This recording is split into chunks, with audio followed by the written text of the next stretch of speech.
Voy a presentar a quienes forman parte de esta mesa. En primer lugar, Luis Guzmán, que va a leer un texto que se llama La decisión de escribir. Luis Guzmán es escritor. Este año se cumplen 50 años de la publicación de El Frasquito. Escribió también, entre otros, En el corazón de junio, que ganó el premio Boris Vian, La muerte prometida, Villa, Tennessee, Hotel Edén, Hasta que te conocí. También es autor de la autobiografía La rueda de Virgilio, Avellaneda profana.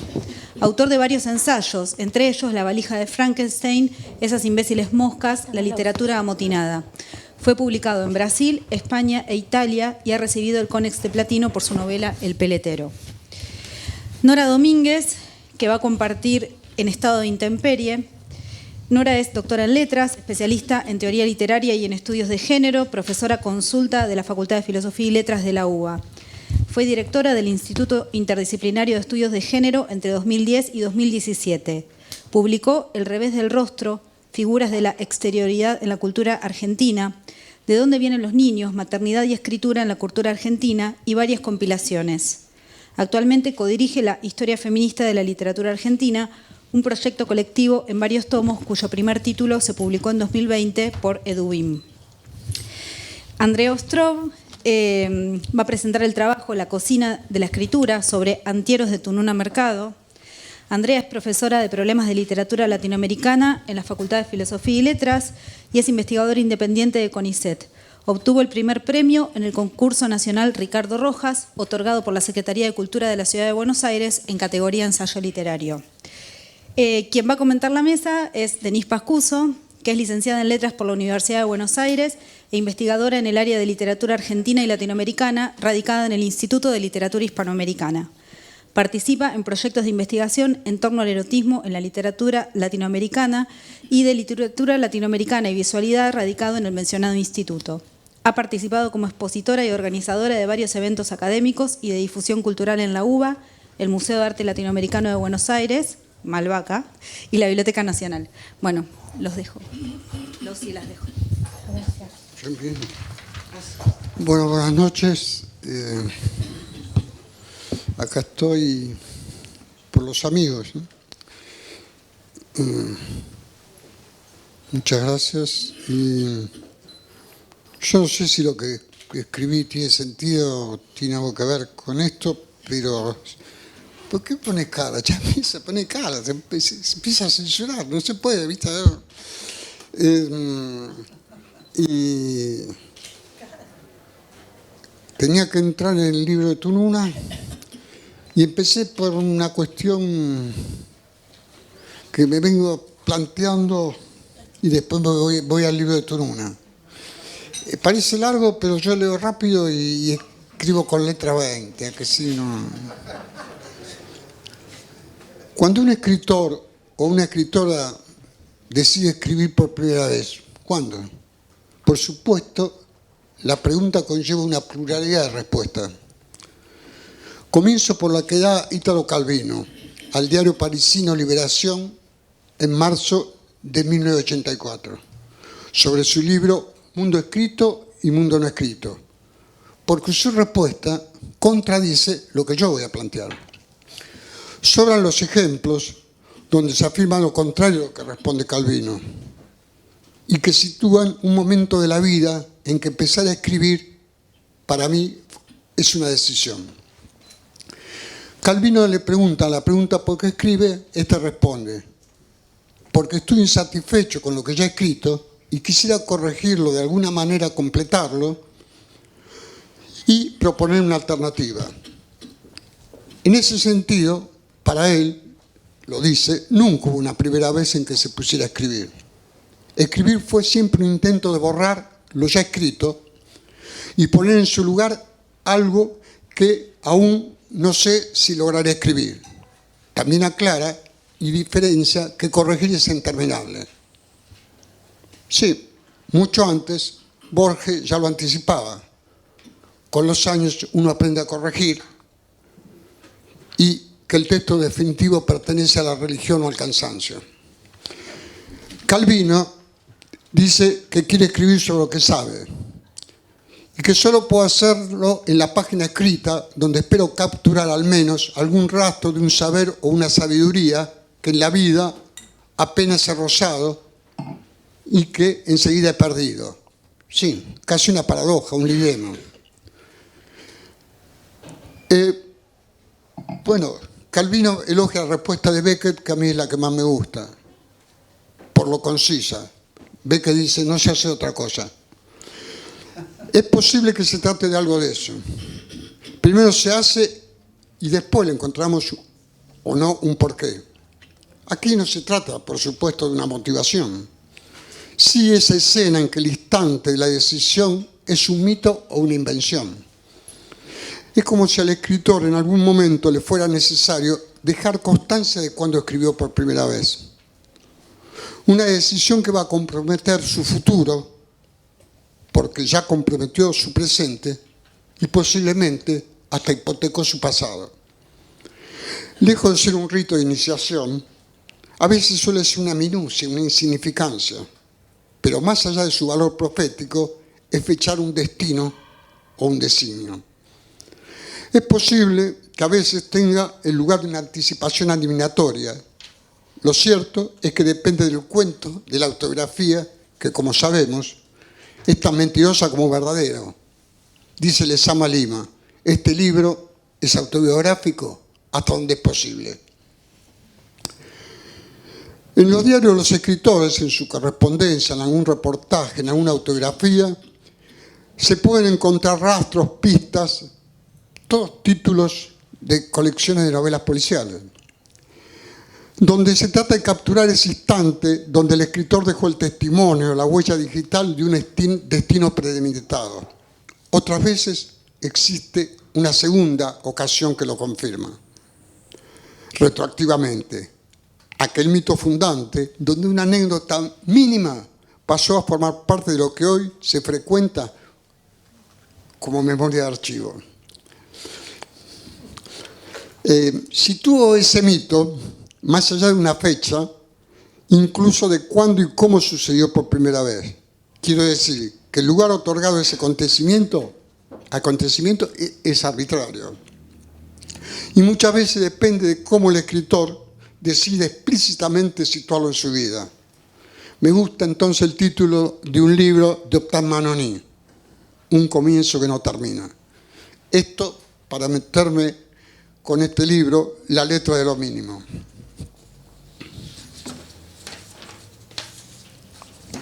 Vos corregime, ¿eh?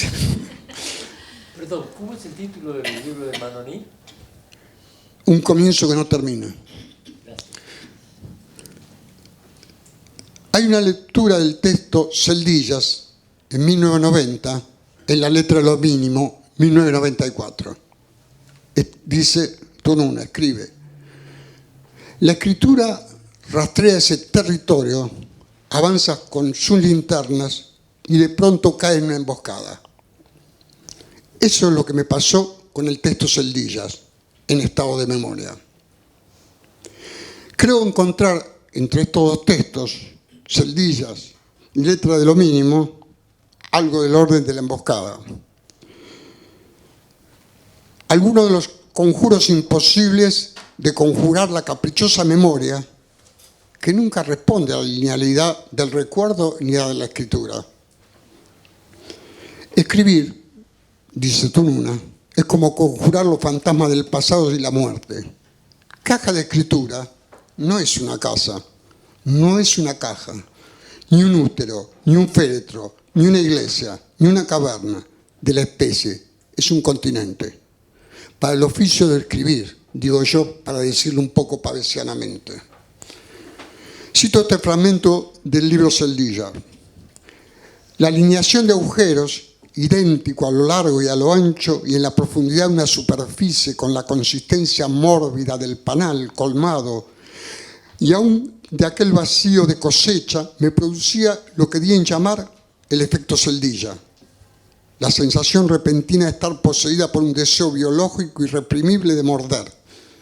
Pero entiéndase, no de morder con los dientes, sino con algún otro general dispositivo humano que no está situado en algún lugar del cuerpo, sino en los espacios vagos de la llamada mente, para graficar esa dentellada en la superficie enceldillada, vuelvo a Les Amalim, olvidadiza memoria. Invierto el título de Tununa y lo llamo Lo mínimo de la letra, donde el texto se condensa, dice ella, como el vapor en rocío, y se precipita e inunda, para seguir con la metáfora atmosférica, la caja autoportante, escritura móvil. La caja no se abre, ni uno entre ella. Quien escribe es la caja y está en ella a designio. Yo digo, sí, a su merced. Y ahí viene la frase para mí. Los judíos escupen. Una frase que escuchó en su infancia. Solo espera que no la haya dicho alguien de su propia casa. No es un insulto. Es una sentencia, como en la colonia penitenciaria, se escribe en la piel. Una injuria, a diferencia de un insulto, va directamente al cuerpo.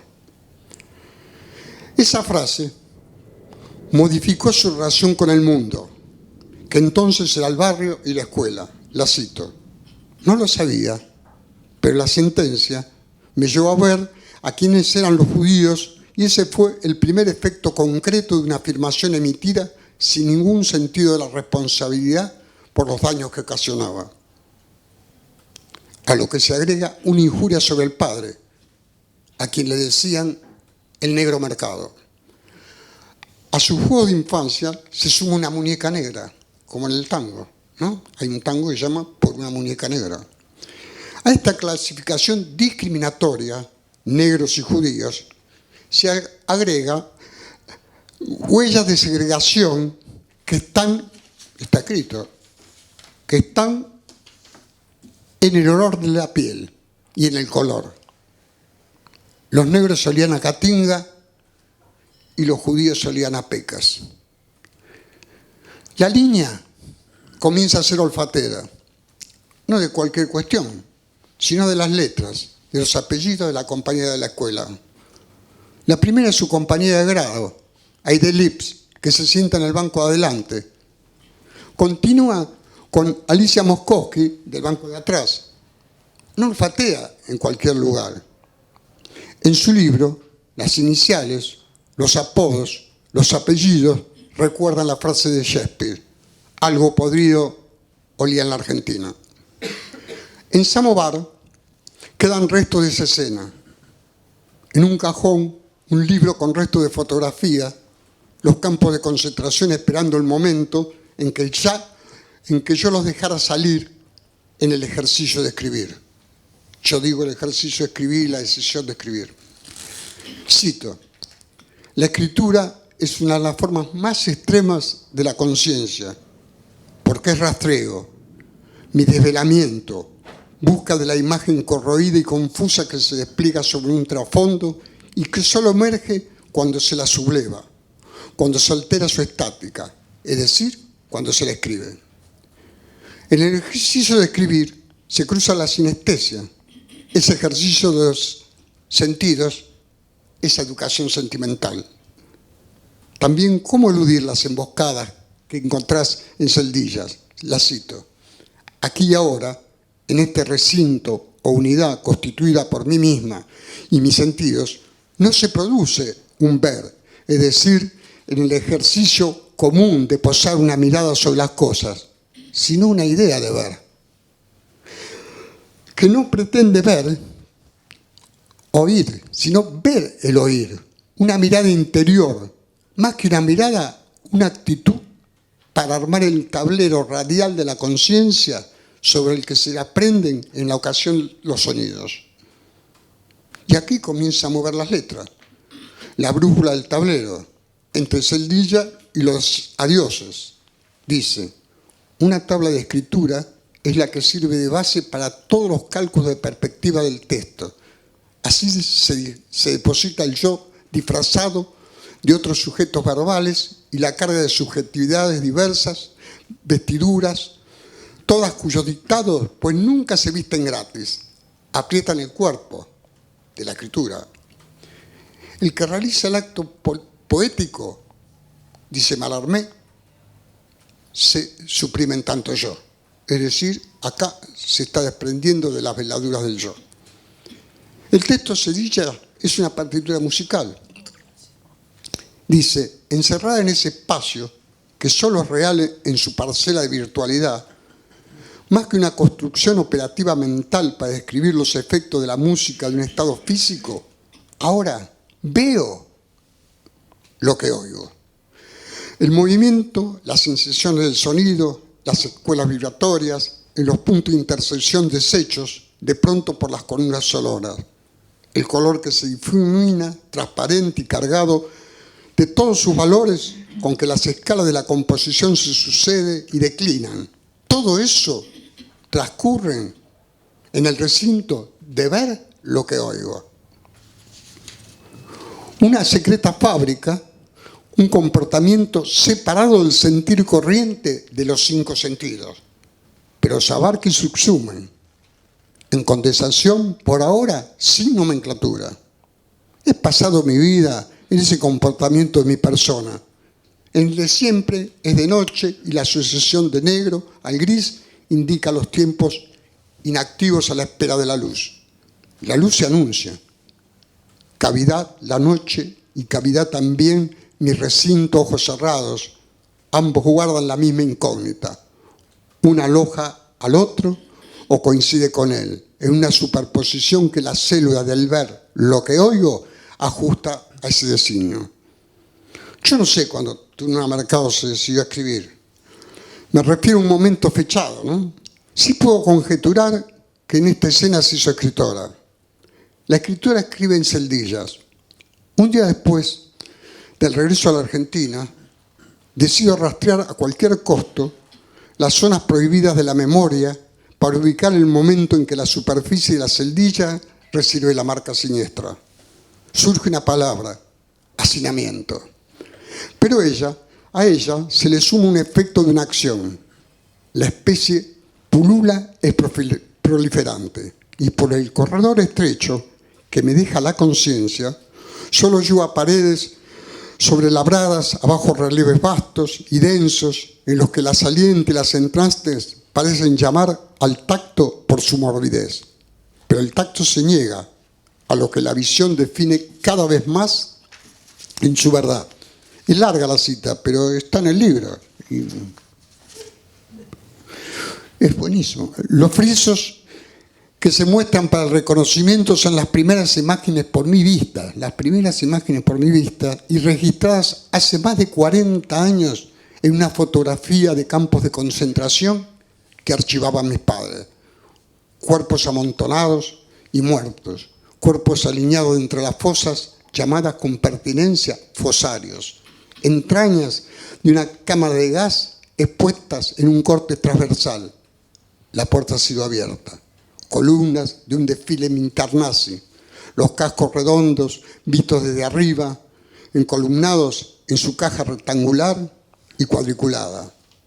Ese orden, instaurado por el terror, repele y al mismo tiempo devora. Si se lo elude, de cualquier modo triunfa, la cavidad gana la partida. Tacto, vista, olor, saber, oír. Los 5 sentidos, a merced de la sinestesia, esa figura retórica humana, demasiado humana, por lo inhumana.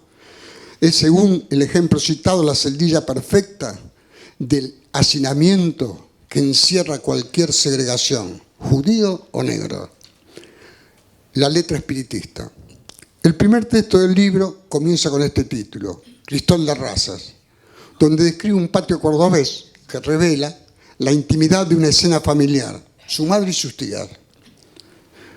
Más se burlaron cuando una vez el espíritu de la copita invertida, que transitaba la letra por letra, hasta formar una frase, escribió, ¿se casará con Ere? Respondiendo a una pregunta que concernía a una artista rusa. Esa ceremonia se desplaza del patio y se continúa en Samovar, en una casa de provincia. ¿Dónde? unas tías maternas, chispeantes, que venían con mi abuela materna todos los domingos a almorzar, se juntaban con mi madre alrededor de una mesa e invocaban los espíritus. Los muertos, a través de una copa que se deslizaba por un cartón con abecedario y números, escribían sus nombres y ambiguamente señalaban los sitios donde se hablaban.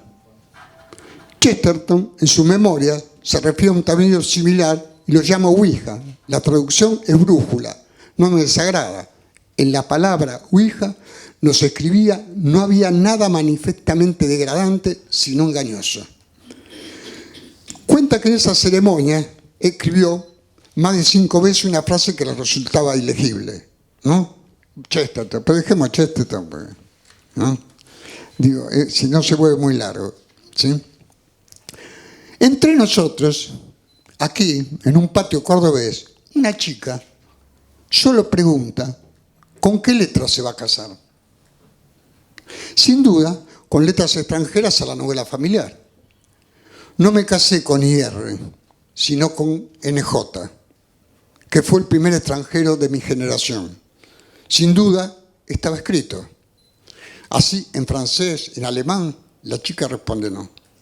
¿Acaso hay letra más mínima que la propia, que la que interrogaba al vasito y nos devolvía aquellos que solo eran más grandes por ser apellido y mayúscula? Es posible ese quiasmo de la sinestesia, oír y viendo oír. Ya está en Escribo mi caja, ese osco arce, como lo decís, citando a Bailantón. Leo el final del Samovar en Casa de Provincia. La escritura, y esto bueno, el exilio de la escritura, es una exploración que ignora en los resquicios en los que habrá de entrar y las trampas que le tenderá el simple trazo sobre el papel, y avanza como inmigrante en un país ajeno. La sinestesia, los judíos escupen, decidió escribir. La poética de la letra de lo mínimo vuelve extranjera aquella frase de su infancia. Su decisión fue sacarla del ámbito familiar para hacerla escuchar en otras voces y en otros ámbitos. Ya termino. Lo que pasa es que es un libro complicado. Siguiendo el mito, puedo decir que esa chica, llamada Tununa Mercado, tomó la decisión de escribir cuando con letra mínima no escribió IR, sino NJ. Para eso inventó su propio tablero. Por supuesto, mucho antes de conocer a Noé, a los 7 años, ve lo que escucha. La frase, los judíos escupen. Quizás fue una frase emboscada que la Ouija escribió en su caja convocante de la escritura. Pero la decisión de escribir, que es el exilio de la escritura, está escrita en la letra de lo mínimo. Aquella frase, los judíos escupen, que escuchó en el Samovar y en Casa Provinciana, vio lo que oía, y la figura de la sinestesia y la letra mínima de unas iniciales escritas hicieron posible el pasaje a la mayúscula que conlleva el nombre propio y a lo propio del nombre. La sinestesia es la conjunción de una sensación con un sentimiento, uno de los sentidos hecho letra. El exilio de la escritura es la puesta en acto del acto poético, que excluye cualquier cavidad, celdilla, puedan asignarse de sentido. La letra de lo mínimo está siempre en un país ajeno, donde habita la propia lengua osca. En esta ocasión que estoy hablando, lleva las iniciales de TM, Tununa Mercado. Gracias.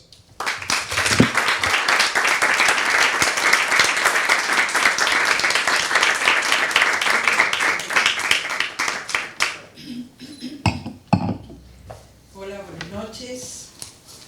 Gracias por estar acá. Perdón, me había olvidado. En estado de intemperie se llama mi texto. El estado de memoria y el estado de intemperie son dos condiciones de las subjetivaciones de este tiempo. Condiciones o estados que en el libro En estado de memoria de Tununa Mercado se solapan y entrelazan de diferentes maneras. ya sea como título del libro, en estado de memoria, o como título de uno de los relatos, Intemperie. Los dos conceptos son materia de reflexión de una escritura que piensa y vuelve a pensar lo que escribe. Me voy a referir a 3 escenas de este libro. La primera corresponde al relato Visita guiada, que conmocionó mi actividad de lectora en 1990 cuando se publicó el volumen. El texto cuenta la vida de Pedro, un refugiado español o francés que había partido con su madre durante la ocupación de París y en la carretera, por un incidente casual, se separan. Casual y trágico, ¿no? Tiempo después logran reunirse sin que los rastros salvajes de esa separación logre dar con una explicación que tranquilice. Luego habrá otro hecho fortuito en medio de las vías de la guerra, el encuentro con el padre. Pérdida o encuentro son formas del desvío que no lograrán reparar que el niño y el adulto posterior se pase la vida esperando a la madre. Las situaciones dramáticas de la guerra, con la vida y la muerte zumbando al ritmo de las balas o del agua que falta, dan la forma a esta intemperie que luego se prolongará en el destierro de estas personas. Tununa vuelve sobre la historia de Pedro para desarrollar otro proyecto narrativo en su novela Yo nunca te prometí la eternidad.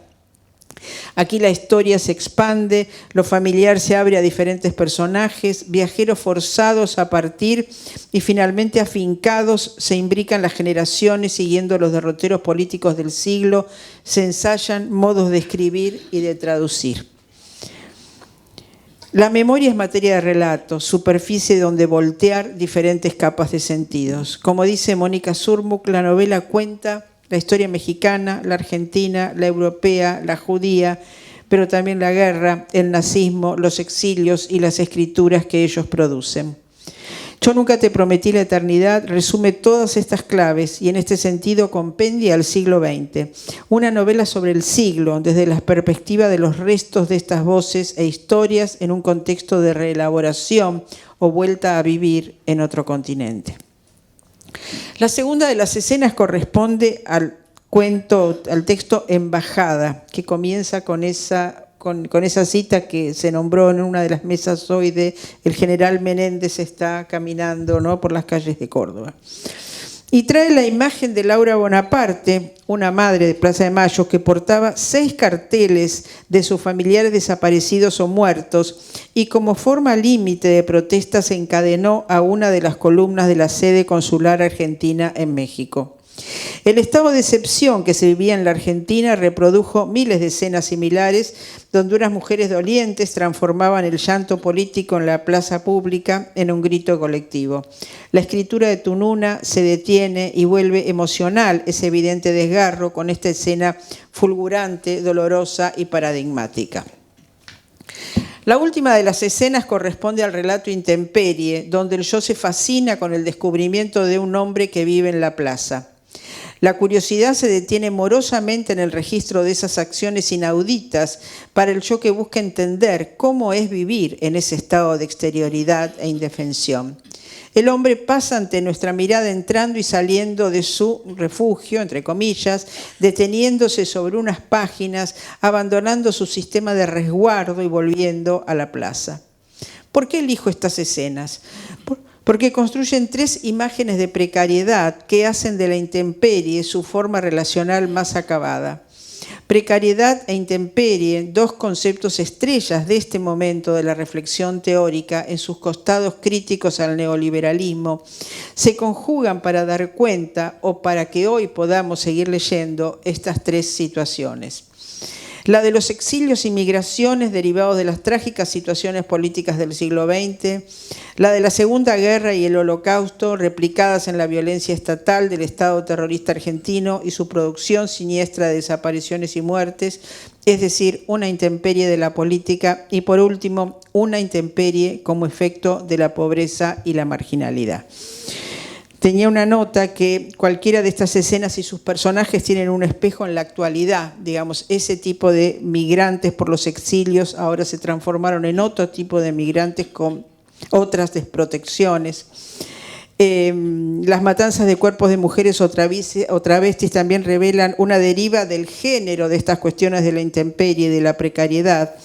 Y también tenemos a las figuras de los cartoneros o de los nuevos pobres que están en la Argentina, que vemos durmiendo en las calles en la Argentina, de alguna manera, y no solamente como producto de la crisis del 2001.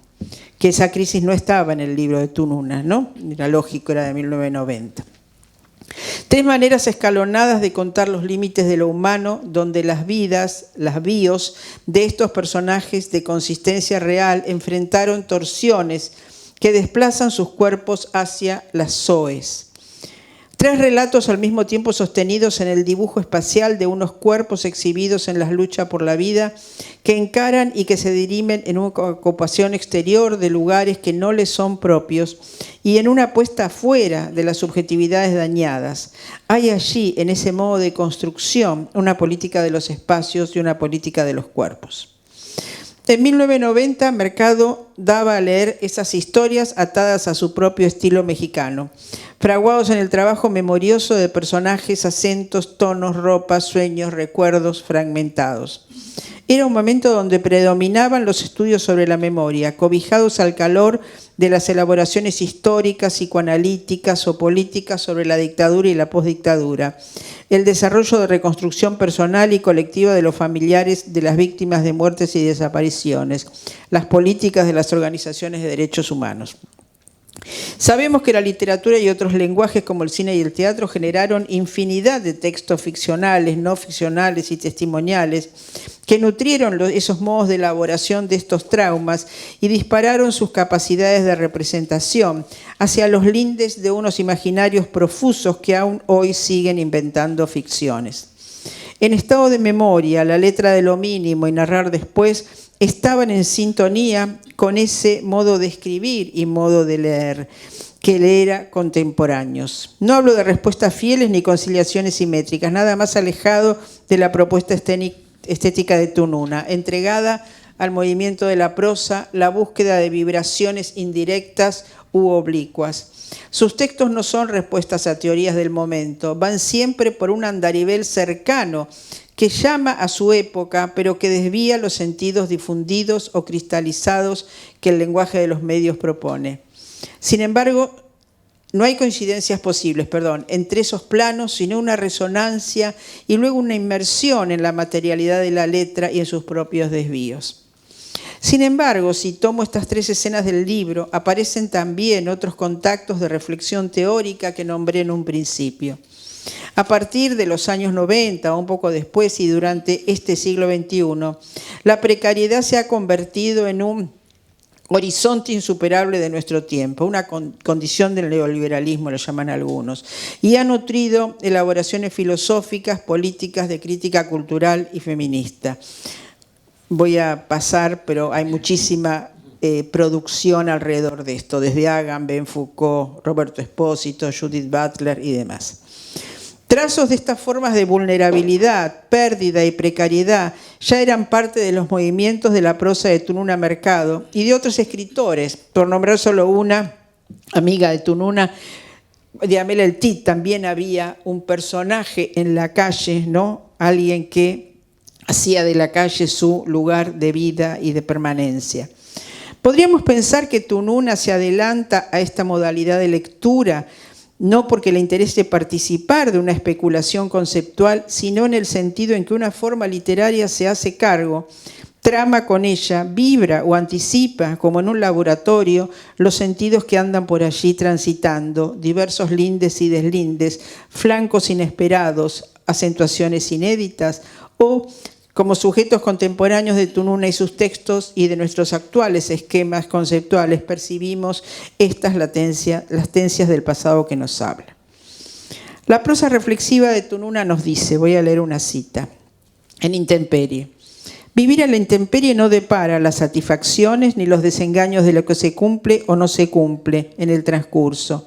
En ese estado de intemperie no hay los pequeños cierres que clausuran en tareas concretas o prácticas, periodos de tiempo. No se abren ni se venden contratos, no se llega a hora ni se tiene horario de salida. No se acumulan beneficio ni pérdida, no hay plazos fijos, ni alzas ni bajas. No se camina por un circuito por postas, no se pagan peajes ni se tiene derecho de piso.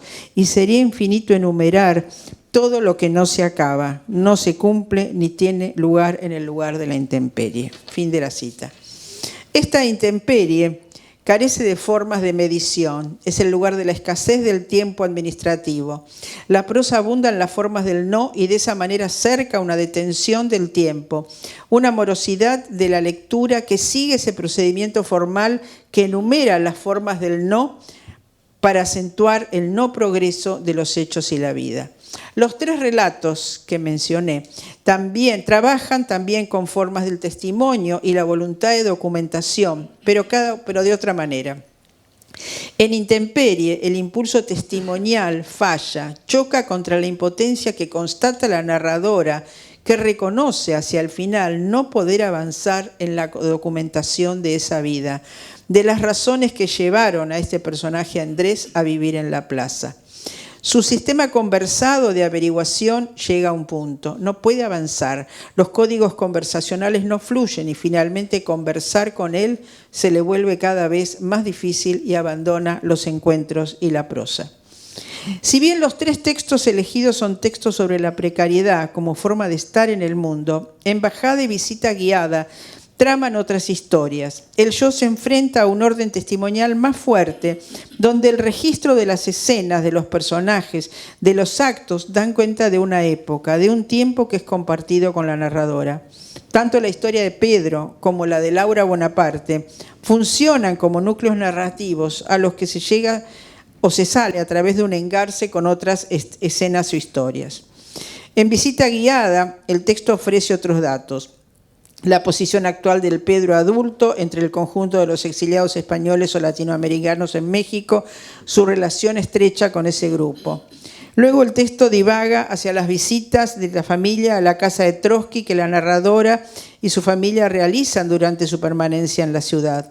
El texto puntea estas escenas del exilio y reúne sus historias de precariedad en un texto que recorre algunas de ellas y que va a dar como origen a su novela posterior. El modo en que se construye Embajada también precisa de atajos narrativos previos y posteriores. Comienza con la referencia a que el general Menéndez camina por las calles de Córdoba de lo más campante. Esa bronca se vuelve materia contenida de la escritura, pero también relato de una afección del cuerpo, de unos recuerdos de muertes más dolidas por la distancia del exilio. La gastritis emocional provocada por estas situaciones de odio e insatisfacción van encontrando sus escenas opuestas, las de la lucha, la resistencia, la visibilidad callejera. Es aquí donde la aparición de Laura Bonaparte y de otras madres irradia su fuerza afectiva y corporal en el texto. Dos escenas donde el yo de la narradora se ve afectado e identificada. Parte de esas historias para narrar su proximidad, ya que podrían haber sido suyas.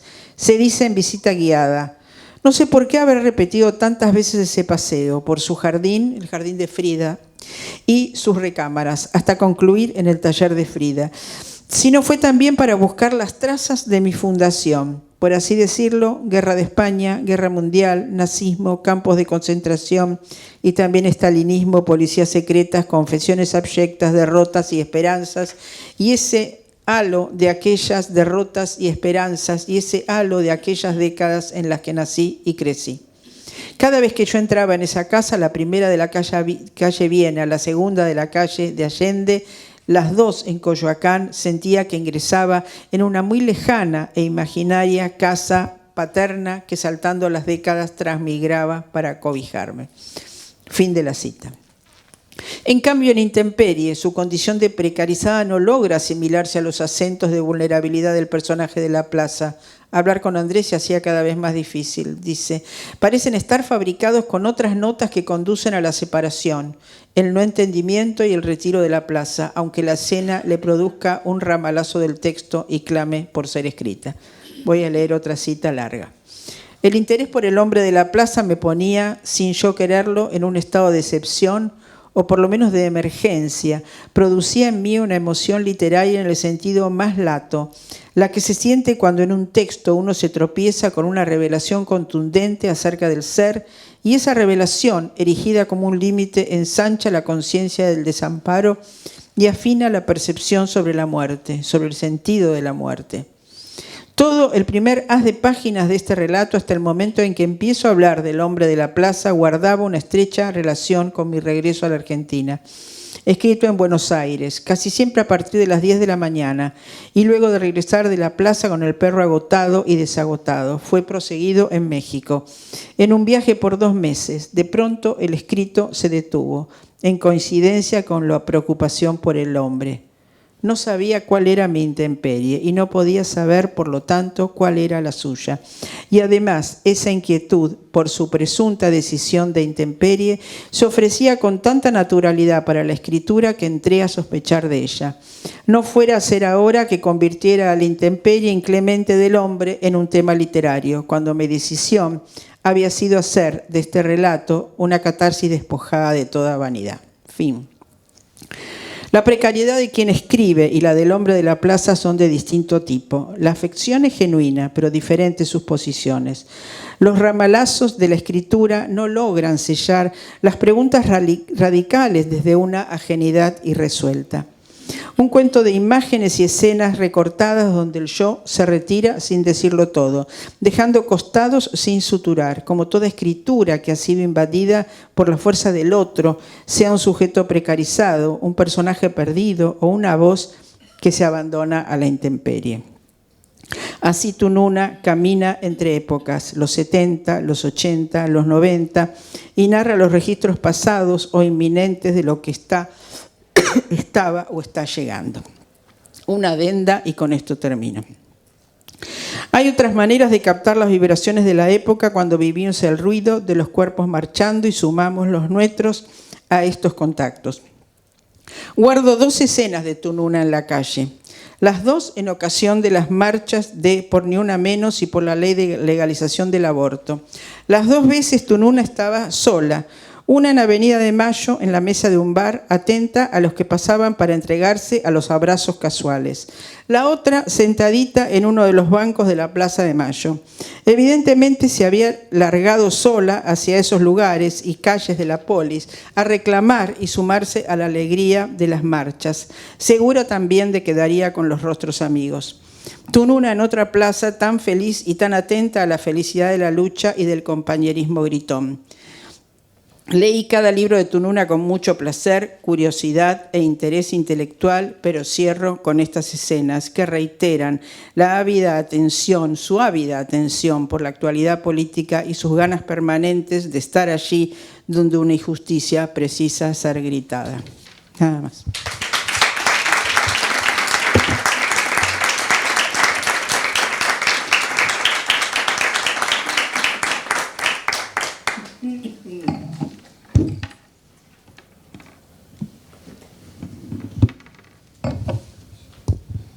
Hola, bueno, ánimo, soy la última.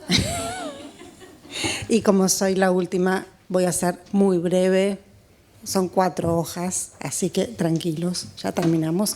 Pero bueno, quiero agradecer, por supuesto, a la organización, porque bueno, estas jornadas obviamente eran más que necesarias, ¿no? Creo que son un acto de justicia.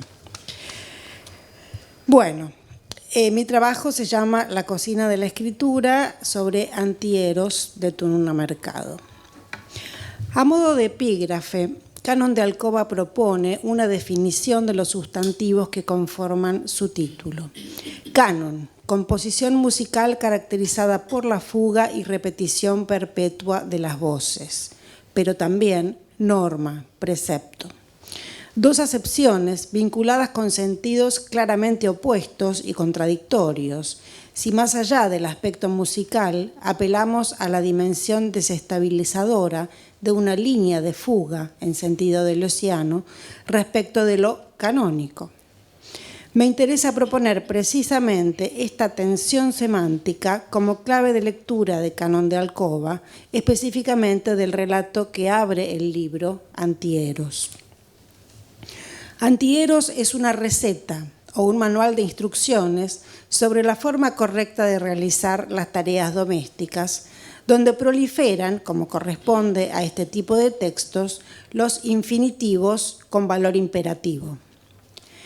El primer infinitivo, la palabra inaugural del relato, es significativamente comenzar. Comenzar por los cuartos, dice el texto. ¿Por dónde comenzar?, se pregunta Barthes, en un texto que también se propone como receta de lectura y escritura. Canon de Alcoba responde a la pregunta de Barthes superponiendo dos comienzos, el del enunciado y el de la enunciación, el de las operaciones de limpieza y cocina que van a ser narradas y el de la escritura, el del texto mismo. En virtud de esto, la serie de instrucciones y actos que sucederán a continuación admiten y requieren ser leídos también como actos de escritura. La misma Tununa confirma esta vinculación en una entrevista con Gabriela Mora. Cito: en Antieros solo hay un verbo en infinitivo que deambula por la casa, que es el espacio de la escritura. Se desplaza como se desplazaría la escritura, buscando la perfección o la belleza o la precisión. El paso al acto aquí es escribir, es decir, ordenar, corregir, cocinar, ajustar los sabores y, por cierto, gozar. Fin de cita. Si el gesto originario de escribir consiste en una incisión, una marca practicada con un instrumento sobre una superficie, el cincel sobre la piedra, el estilo sobre la tablilla de cera, un gesto más vinculado con la acción de sacar que de poner, los movimientos mediante los cuales se ejecutan las instrucciones de limpieza, tallar, raspar, pulir, frotar, remedan precisamente aquella incisión, reproducen el gesto fundante de la escritura. Cito: tallar con pulidores especiales todo lo que sea mayólica y azulejos, frotar y frotar hasta sacar brillo, raspar, pulir, frotar hasta dejar todo como un espejo. Se trata entonces de borrar, eliminar, sustraer cualquier resto, mancha, pliegue o exceso que atente contra el orden que se busca instaurar. Cito: poner en orden las sillas y objetos que pudieran haber sido desplazadas de su sitio la víspera. Y entre paréntesis aclara: siempre hay una víspera que produce una marca que hay que subsanar.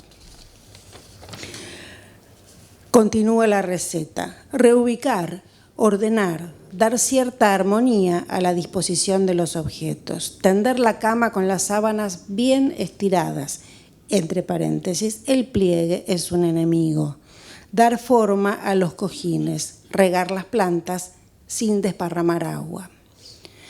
De acuerdo con estos ejemplos, el operativo de limpieza apunta a la restauración de un orden fundamentalmente escópico, que se define por la armonía, la exacta ubicación de los objetos, la definición de las formas, la borradura de marcas y manchas, el brillo y el resplandor, ya que, cito, en cada sitio por el que pasaron las escobas y los estropajos, todo ha quedado reluciente. En la medida en que la receta indica dejar todo como un espejo, el orden restaurado es evidentemente el orden especular, esto es, el orden de lo imaginario ligado a la idea de completud, a la certeza de la identidad, a la presencia del sentido, a la correspondencia entre el significado y el significante. Congruentemente, el resultado de las operaciones llevadas a cabo redunda en la satisfacción de, entre comillas, tenderse unos instantes en el sillón más muelle y entregarse a la visión de un espacio deslumbrante. Es decir, que el pacto de lectura que rige en este espacio propone una posición confortable para la contemplación placentera de una página perfecta. el texto de placer, diría Roland Barthes. Sin embargo, en Anti-Eros se definen con claridad dos espacios. A los cuartos se opone el ámbito de la cocina, explícitamente diferenciado y separado del primero. Allí el agua hierve a olla y puerta cerradas, lejos de la atmósfera pura de limpieza que exalta los sentidos en la sala. Adentro, en el interior, todo ha quedado reluciente y, cito, prisionero del orden que se ha instaurado unas horas antes. El espacio de la cocina, delimitado por la puerta cerrada, se definirá entonces como un margen, desde el cual será posible alterar el orden especular del adentro. En efecto, la cocina exhibe un desorden donde, en primer lugar, el privilegio de la forma que rigen los cuartos, recordemos, dar forma a los cojines, es desplazado por la proliferación de fluidos y la exacta localización de los objetos es socavada por los deslizamientos de líquidos y vapores que fluyen y se mezclan. Cito, el aceite cubre los aguacates, resbala por su piel y se chorrea sobre el plato, la sangre brota de la carne, el limón despide sus jugos. En segundo lugar, la operación de sustracción, que en los cuartos unifica las acciones de barrer, quitar, recoger, pulir, es sustituida en la cocina por un movimiento de adición, cuyo resultado es siempre un plus, algo más que brota, surge, se expulsa para darse a ver. Dice, el ajo expulsado de su piel con el canto del cuchillo deja aparecer una materia larval. La piel de los garbanzos se desliza entre los dedos y el grano sale despedido sobre la fuente. El huevo sale de su cáscara y deja ver su galladura. La lechuga expulsa su cogollo.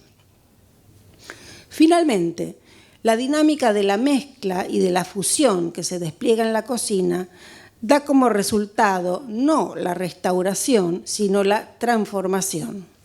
El polvo detergente hace una mezcla espumosa con agua caliente, la leche se espesa en la harina de la salsa y los granos de arroz se agigantan en el caldo.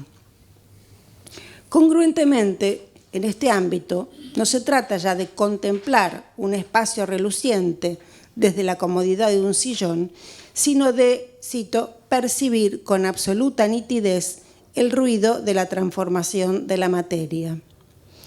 De este modo, a olla y puertas cerradas, se liquidan literalmente la identidad de las formas, la inmovilidad de las localizaciones, pero también los saberes establecidos.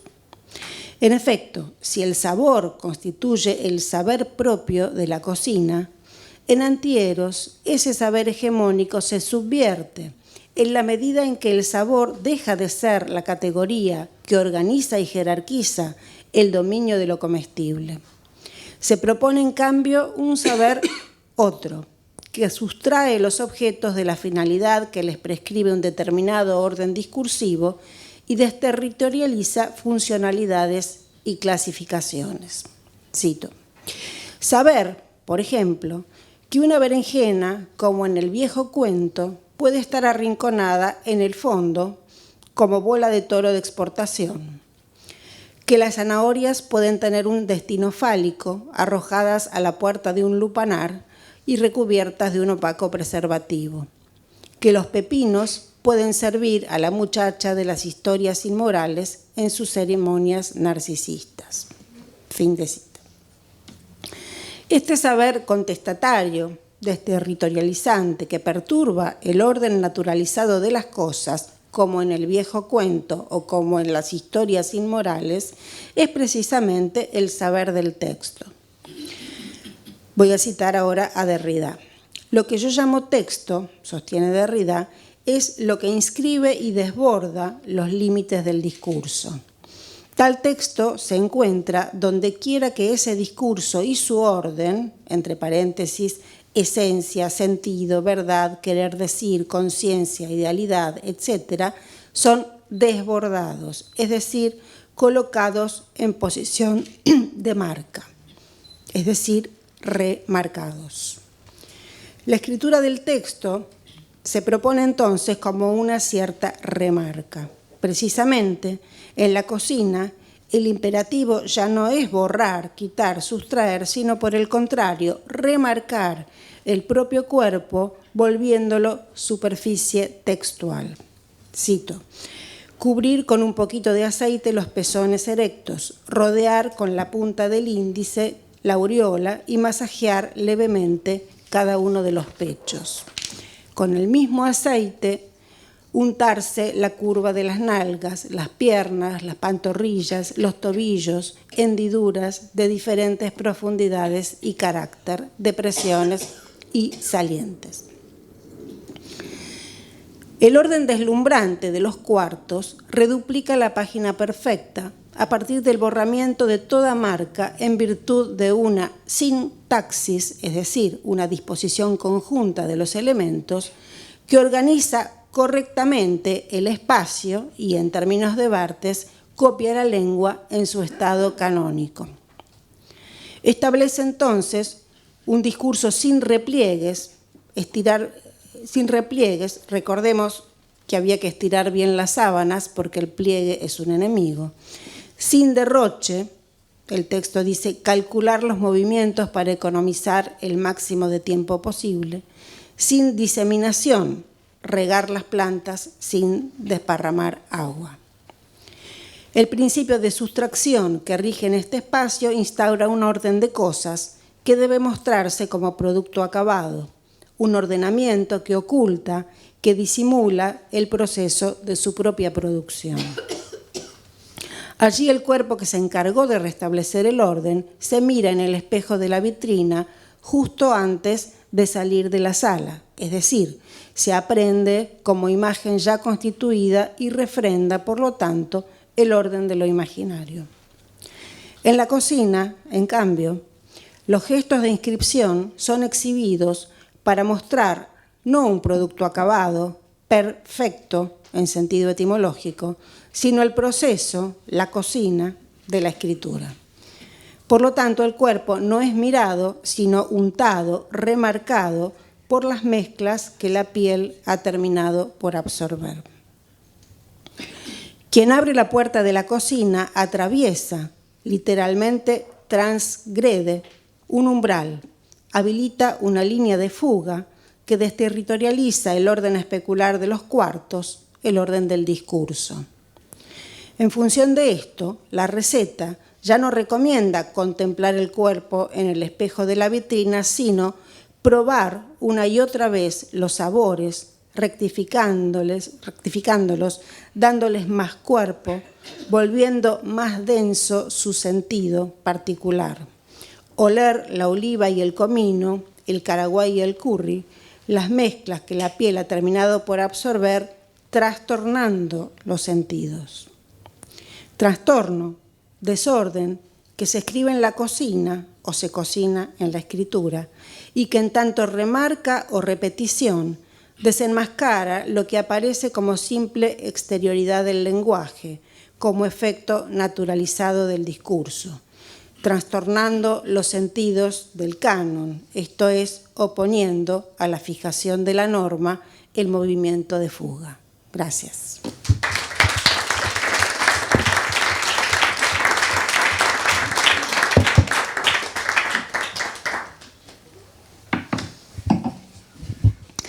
Bueno, yo simplemente voy a ser breve, simplemente quería agradecerles primero por las ponencias y establecer algunos nexos o vínculos que puede haber entre ellas.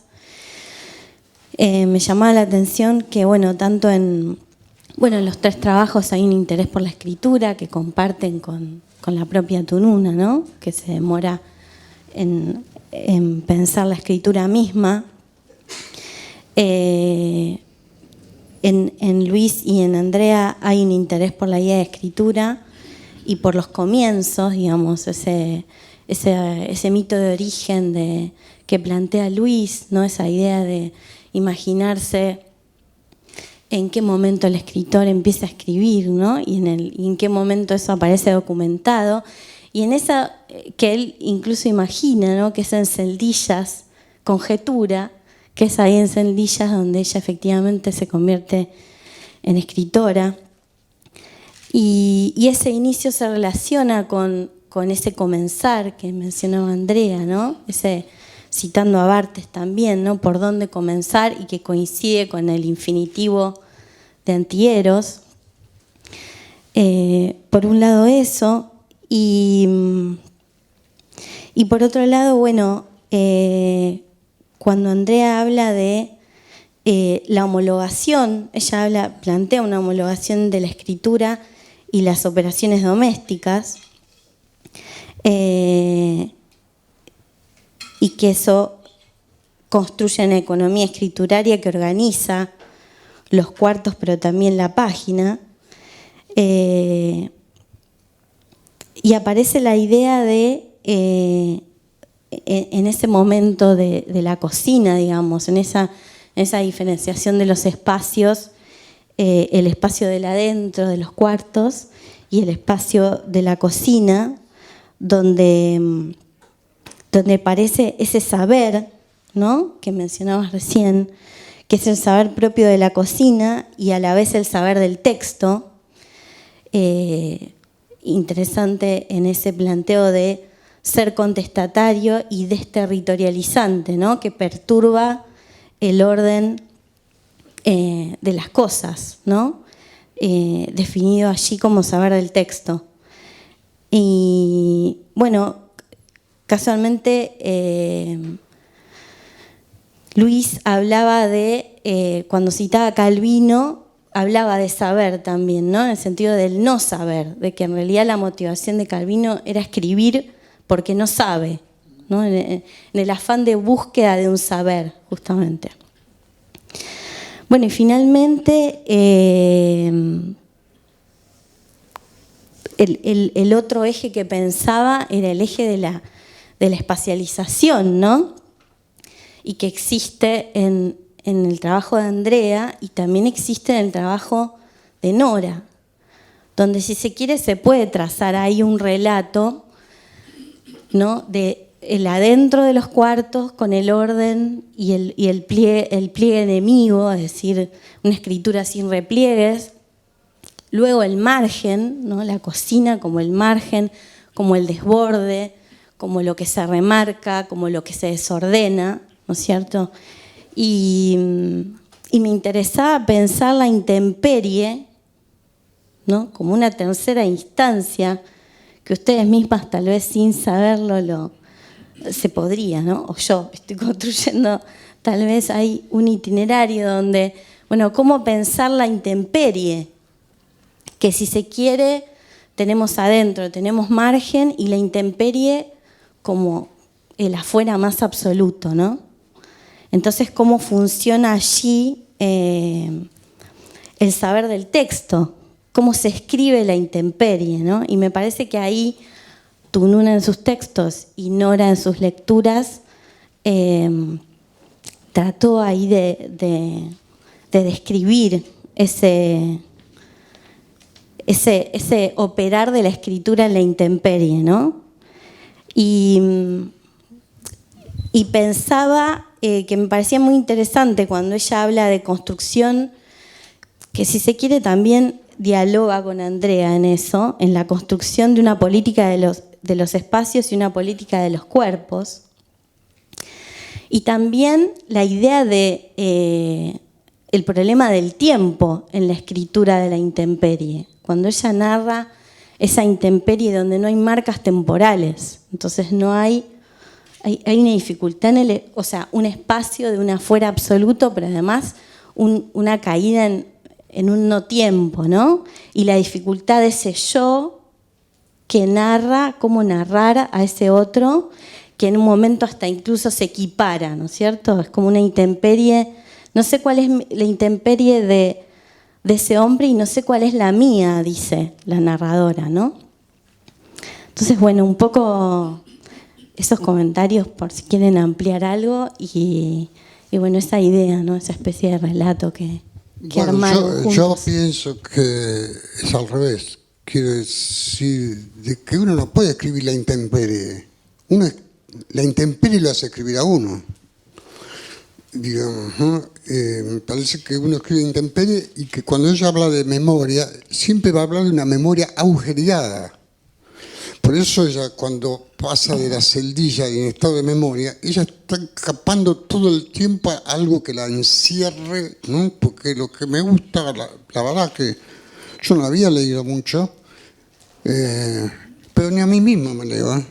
Lo que quiero decir, no, para que nadie se ofenda. Lo que quiero decir es que me parece que primero es muy anticipatoria la escritura, muy de toda la gente que uno está leyendo ahora, ¿no? Realmente eso me asombró mucho, y no en la temática, ¿no es cierto? Pero me parece que ella escapa todo, y la memoria de ella está agujereada todo el tiempo, y bueno, y lo dice muy claramente, de celdilla, estado de memoria, ¿sí?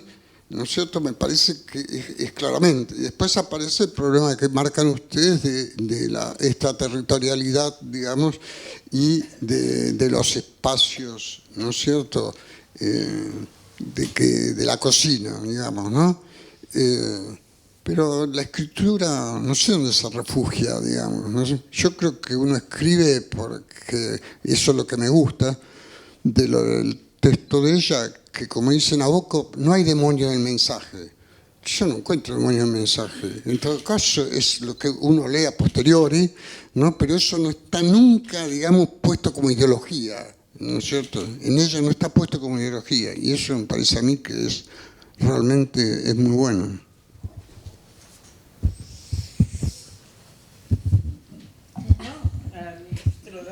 ¿Quieren comentar algo en relación a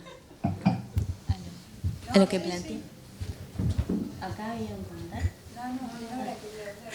No, quiero un poco seguir con lo que estaba diciendo Luis. Sí, me parece que la intemperie casi como que no se puede escribir, pero la escritura siempre es un intento de tratar de rodearla. Entonces, y me parece que lo que son los textos de Tununa, sobre todo los textos en estado de memoria, la letra de lo mínimo, narrar después, son textos donde hay teorías sobre la escritura. Eso es fundamental.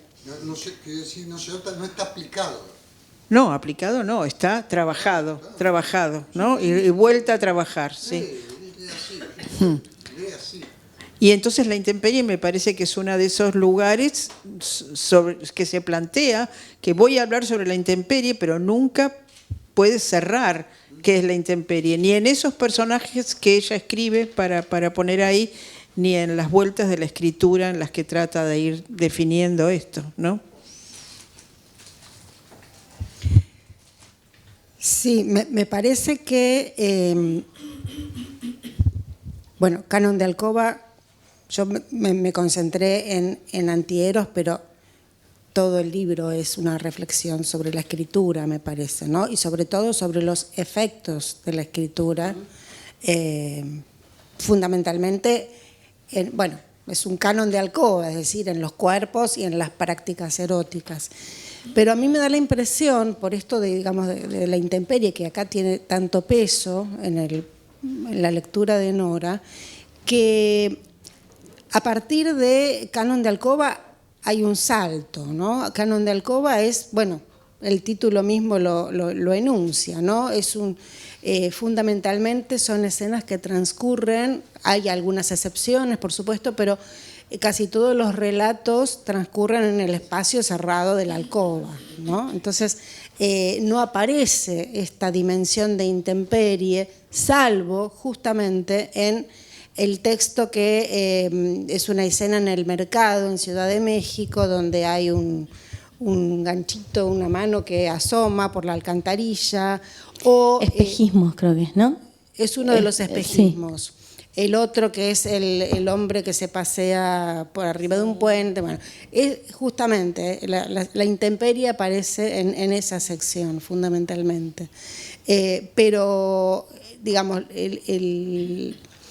Me parece que el peso, digamos, de este texto son justamente los ámbitos cerrados.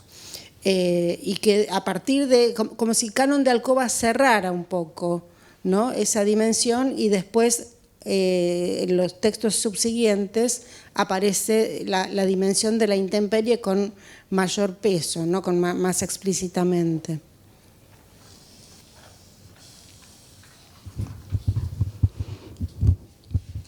Bueno, ¿alguna pregunta, comentario? ¿Vos? Una anécdota nada más. Que mi mamá escribió este libro y lo envió a la editorial Tusquets, a una colección que llamaba La Sonrisa Vertical, y el editor, que era un boludo, dijo no haberse calentado lo suficiente, mirá, y no lo publicaron. Ese libro se publicó acá en la Argentina cuando ella volvió, o sea, porque acá se habla un poco de algunas injusticias respecto de la escritura de ambos. Y bueno, esta es una de ellas, ¿no? Como no conozco esa colección, pero estaba muy de moda, no sé, eran los 80s, editoriales muy de moda, tipo Tusquets, Alfaguara, ese tipo de editoriales que marcan justamente los cánones, incluso del erotismo, pretendían hacerlo, y bueno, no recuerdo ningún autor de La Sonrisa Vertical, no sé ustedes, pero el libro probablemente, pero el libro de El Canon de Alcoba me parece que es mucho más motivo de perplejidad al día de hoy, digamos, y sobre todo este cuento que vos analizás el antieros, donde el trabajo doméstico, hoy el feminismo, el trabajo doméstico, como siempre, sigue siendo el escalón más bajo de la actividad humana, la limpieza, aunque no lo es, pero nada, esa anécdota de que ese libro fue rechazado en una editorial importante, ¿no? Pero es que justamente me parece, yo no sé si esto anda. Canon de Alcoba es mucho más que un libro erótico. Por cierto. Excede enormemente esa colección. Yo creo que no sé si está tan mal. O sea, por supuesto que hubiera sido mucho más visibilizado de inscribirse en esa colección, pero lo excede absolutamente. Porque bueno, lo que se puede decir de estas jornadas es que ambos, como la ética de la literatura, de la escritura, siempre es superior es decir, la artesanía de la escritura es un valor tan importante como la temática y el contenido de los textos, ¿no? Entonces ellos, digamos, yo lo que veo es como que se han mantenido siempre muy, muy fieles a ese oficio de la escritura, a ese trabajo dedicado y comprometido con la letra, con la escritura, y que muchas veces pasan por filtros editoriales que se quedan en el tema, ¿no? Claro, se quedan exacto. en la temática. No, esto no es ciencia ficción, esto no es policial, esto no es erótico, esto no es lo otro, y ambos pareciera, como son inclasificables, han sufrido la injusticia de la industria editorial, ¿no? De todas maneras, la edición de Ada Korn es una joyita, con las ilustraciones, me parece que es... Pero eso ya fue acá. Por Eso ya sí, fue sí, después, y ya con un proyecto editorial más sensible, más me parece. artesanal. Sí. Eso. Bueno, gracias.